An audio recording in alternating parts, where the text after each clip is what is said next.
This is a production of PBS Charlotte. Just ahead, join me for a conversation about the impact the coronavirus has had on nonprofits and learn how our community is stepping up to help. Carolina Impact starts right now. Carolina Impact, covering the issues, people, and places that impact you. This is Carolina Impact. Good evening. Thanks so much for joining us. I'm Amy Burkett. Welcome to a special Carolina Impact conversation. Today we'll explore the work of nonprofit organizations in this COVID-19 era. In just the last 2 months, $2.3 billion has been paid in state and federal unemployment benefits. Many nonprofit employees in our area have had to be laid off and have received those important funds. Let's meet our panel right now. Brian Collier, Executive Vice President at the Foundation for the Carolinas. The organization has raised $18.5 million for the COVID-19 Response Fund. 4 stages of funding. The first was mainly housing and food. The latest round included more education and workforce development. Next up, Liz Clayson-Kelly is the CEO of the newly named Roof Above, formerly known as the Urban Ministry Center of Charlotte and the Charlotte Men's Shelter. Her organization helps 1,200 people each and every day. Todd Tibbetts is CEO of the YMCA of Greater Charlotte. The YMCA unfortunately had to furlough 3,400 part-time staff and 240 full-time staff. Membership and program fees make up 90% of the revenue. Child care centers have remained open at 9 branches to help healthcare workers. Next, we meet Blake Bourne, Executive Director of Veterans Bridge Home. They help veterans with housing, employment services, and help about 300 veterans each and every month. And finally, Joanna Eller, Vice President of Clinical Services at Hope Haven. I want to thank each and every one of you for your time and for what you do for our community. And I really do just want this to be a conversation. And let's start with you, Joanna, because before COVID-19, the crisis everyone was talking about was the opioid crisis.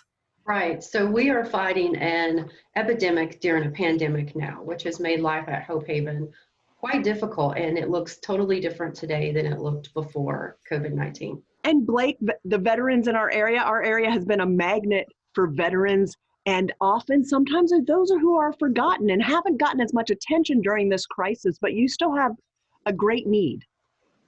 We do, yes. It's been an amazing community for our veterans to come to, myself included, and those 300 veterans that we see every month have a variety of challenges, right, and opportunities, and we want to make sure that they find the best this community has to offer. And during this pandemic, it has definitely challenged us and our partners, many on this call, to provide that best-in-class service. And Todd, the YMCA has gotten a lot of attention, but it's not the kind of attention I bet you wish you had. No, it's been tough, to be honest with you.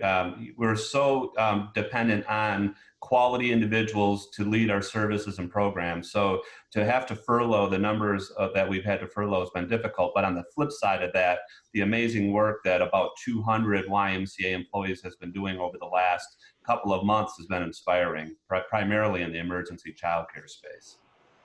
Liz, let's talk about the work that you do. Yeah, so we operate 2 year-round shelters and a day service center, and unfortunately, homeless services are often crowded, and so we've had to reduce our capacity in one of our shelters to further space out beds. So we're still up and running, we're still taking new people, but we've really had to update all of our operations to allow for social distancing. We have expanded into motels. We're innovating, so I'm really proud of our team. We haven't furloughed people. We're actually hiring people because the demand, unfortunately, is only increasing, and we expect it to do so more.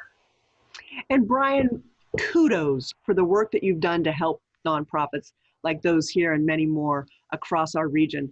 As a nonprofit leader myself, I know how hard it is to raise funds and the extraordinary results that you've had in a very short time. Talk to us about how you have created that and then how you distribute those funds.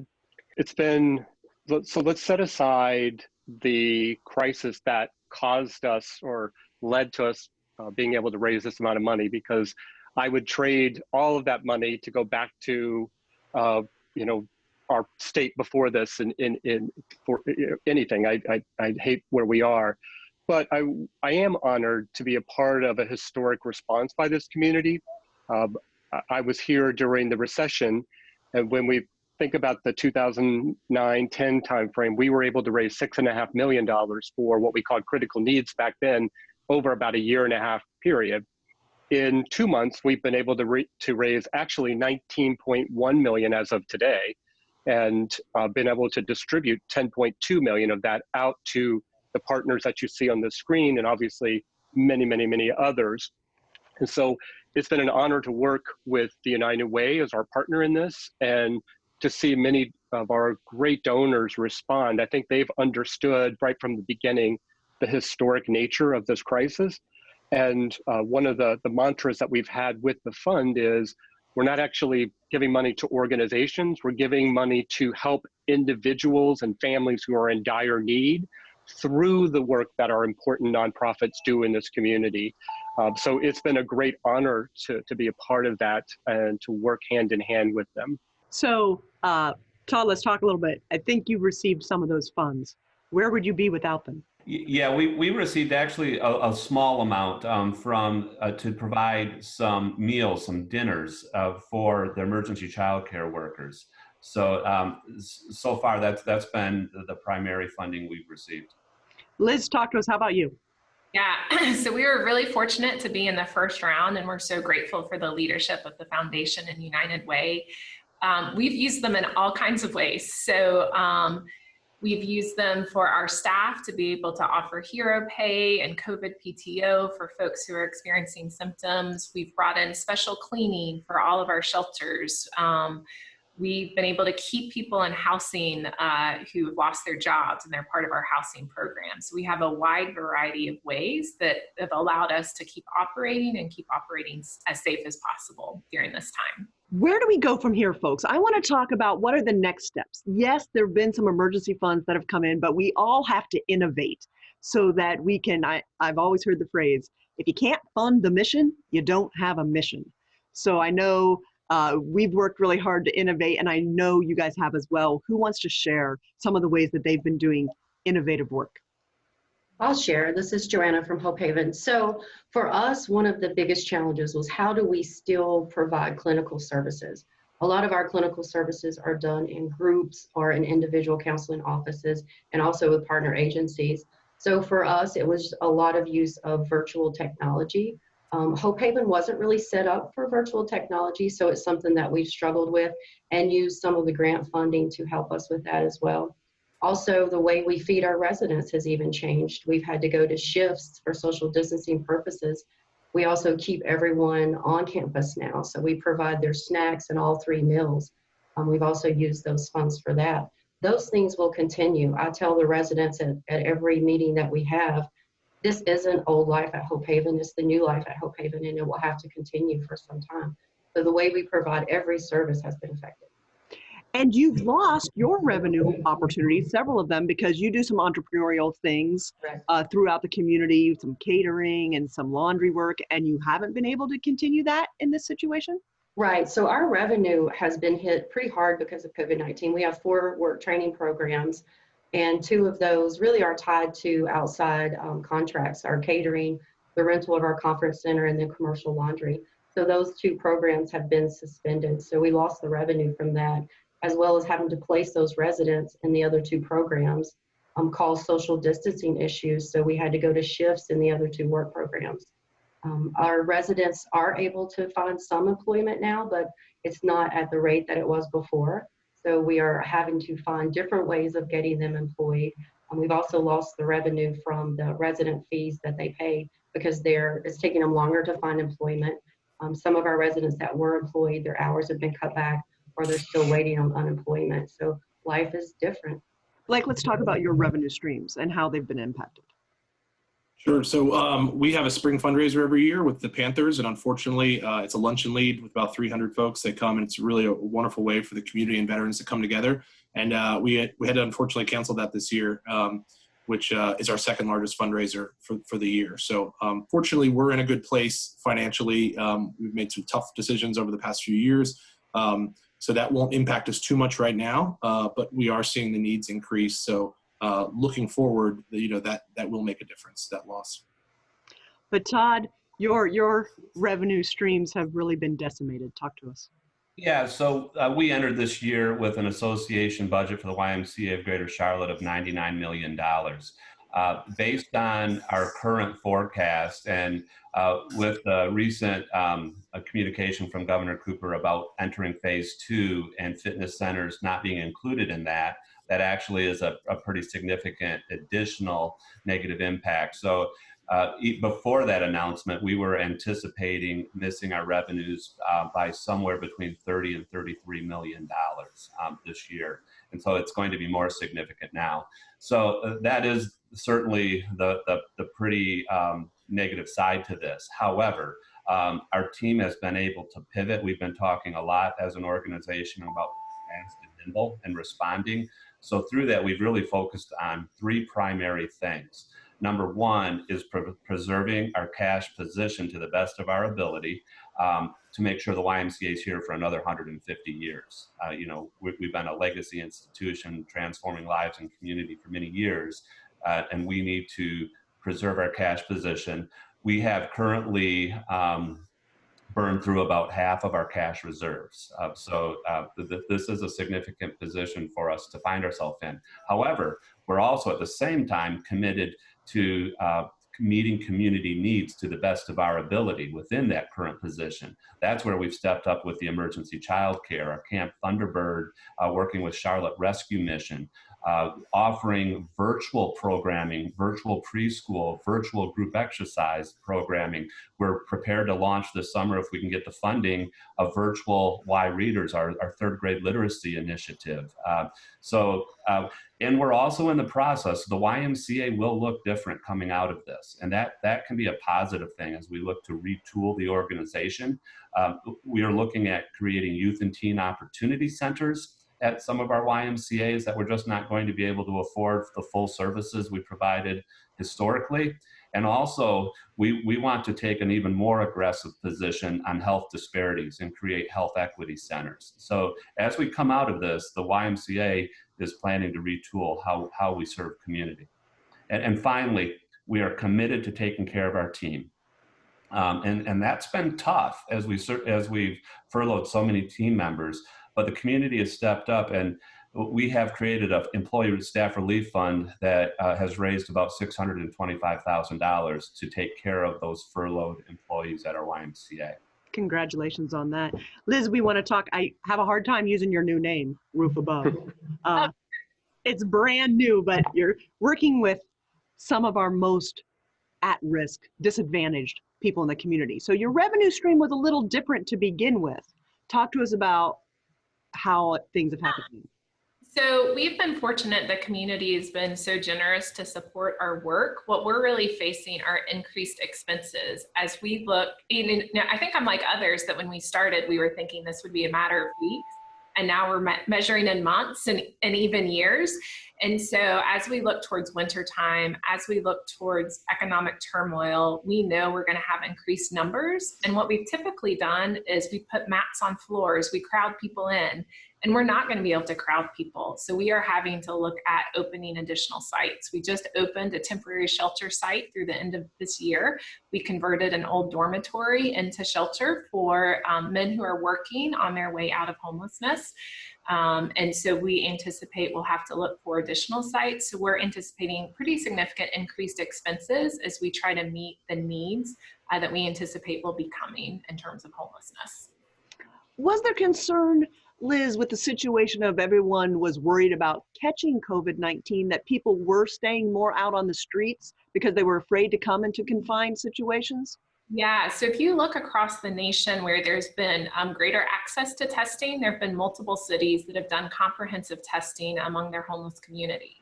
And when people have tested everyone in a shelter, they found as high as 1/3 of the people are positive but asymptomatic. So we're doing health screenings. We feel good about that work, but there is absolutely the possibility that there's asymptomatic people staying in our shelter.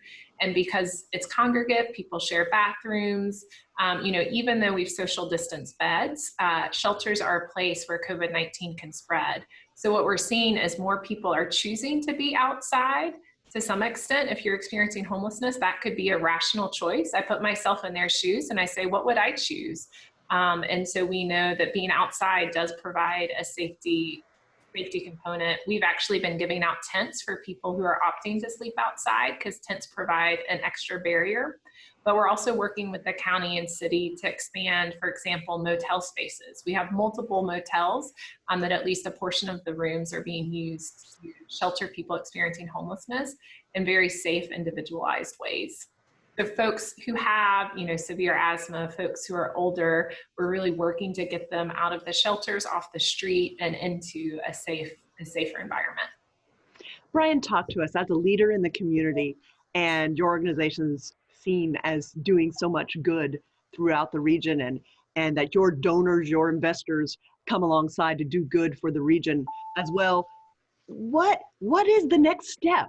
Well, I think we're learning. Well, one thing we learned, again, if we look back to the recession and the Critical Needs Fund, is that you can't deploy all the money at one time because the needs evolve over time. So if we had taken, the money that we had and just thrown it out to the community in one shot back in March or even in April, I think that would have been a disservice to the community, because what we've learned from all types of crises is there's a moment where everything is uncertain and we don't know what to do, and there are emergency, urgent needs that need to be met.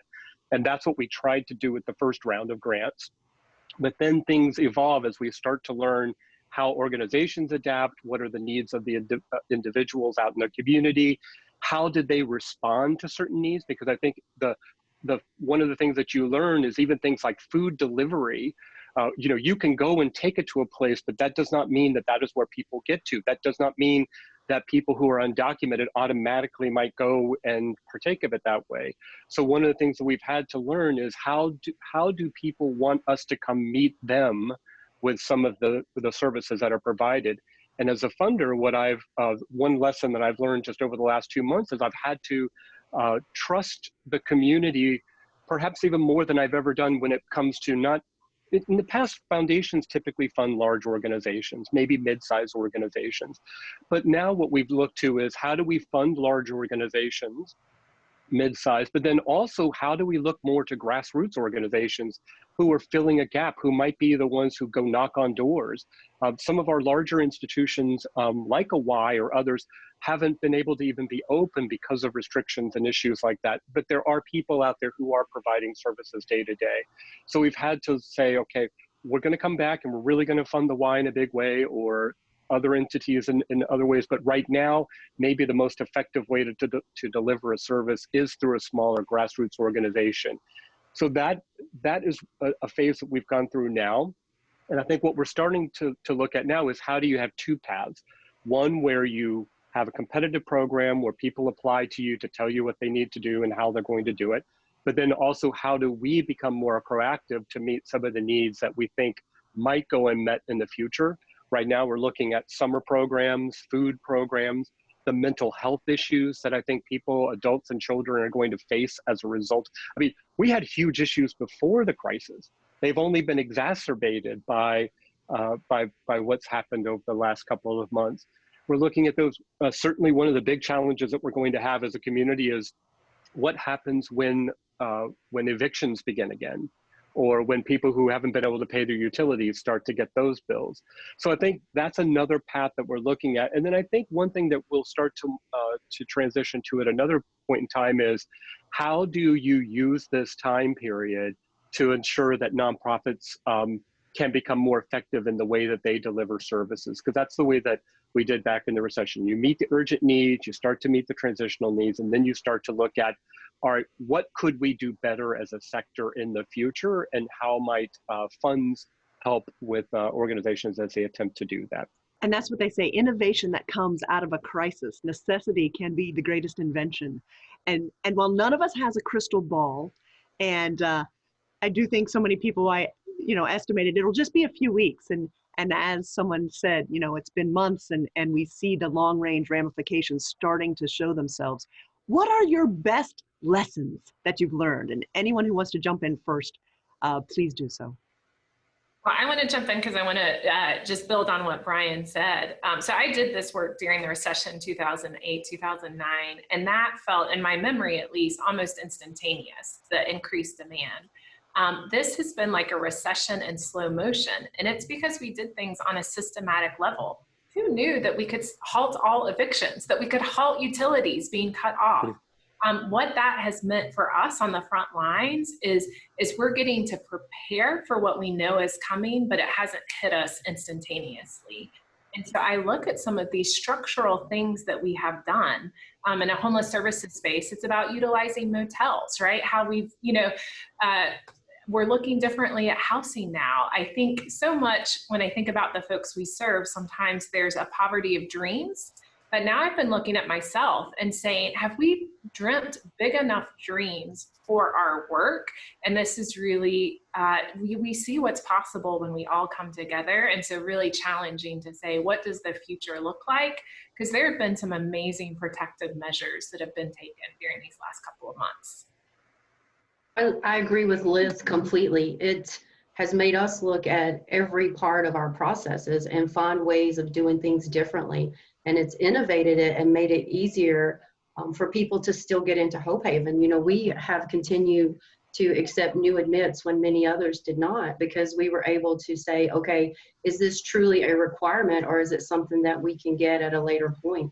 So it's just innovating our programs to offer the services that people need now, and they're going to need more as this continues. We haven't seen all of the fallout from COVID-19 when it comes to mental health and substance abuse at all. Those are going to increase dramatically.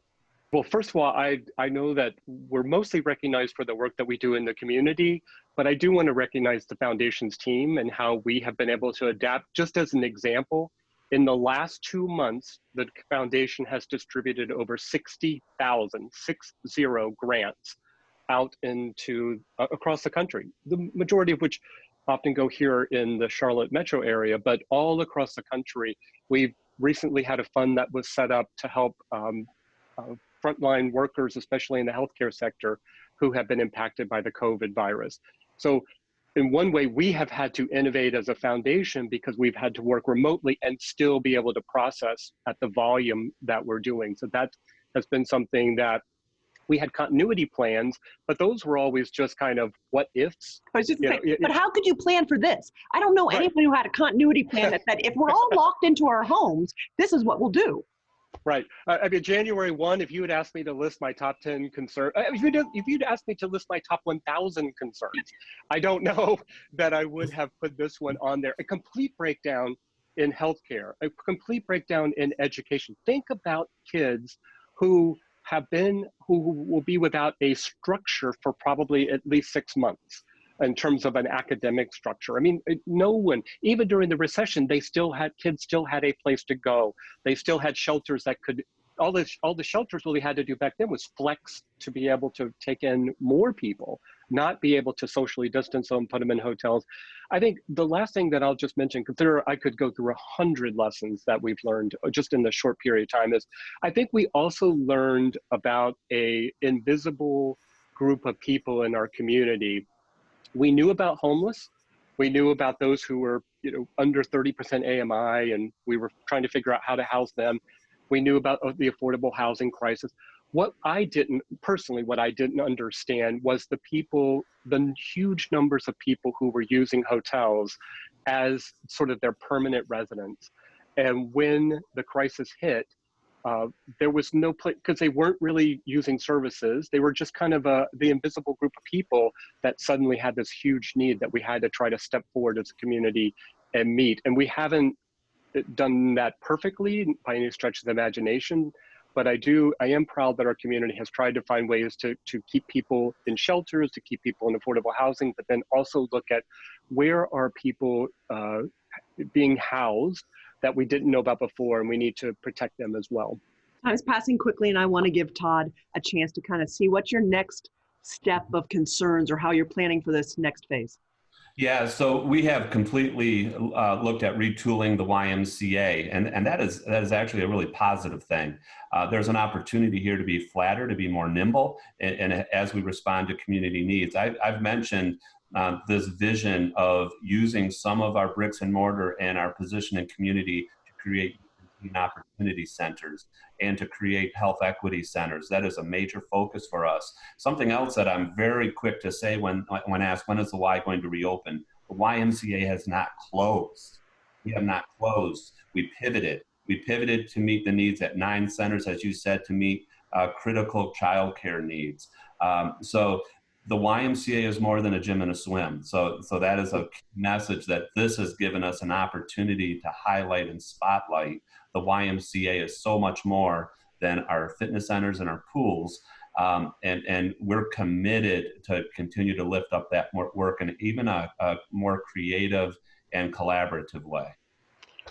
And so time has disappeared right in front of our eyes. I'm going to let Blake have the final word before we run out of time. Well, thanks. It's great to see everybody. I think everything that's been said is there's one underlying theme. It's the partnerships and the collaboration. I think everybody on this call in our community can bring their special skill set and their organization's strengths to this fight. But it's important that we do it together. And the foundation deserves a lot of credit. 10 years ago, post-recession, veterans were impacted, at greater rates than our our civilian counterparts. And we've learned from that. We've built systems from that. And I think those 10 years of learning and the relationships with each of these organizations on the call will not only help our veterans, but will also help everyone else in the community. So looking forward to that and continuing to fight. Well, I am grateful for each and every one of you, what you do for our community, grateful for this wonderful, amazing community that we have seen come together during these horrific times, and know that you are right. Together we will get through this, and we can be stronger and better on the other side if we all, again, work together. Thank you so much, folks. We appreciate it and appreciate this so very much. Good night, my friends. Thank you. Thank you. A production of PBS Charlotte.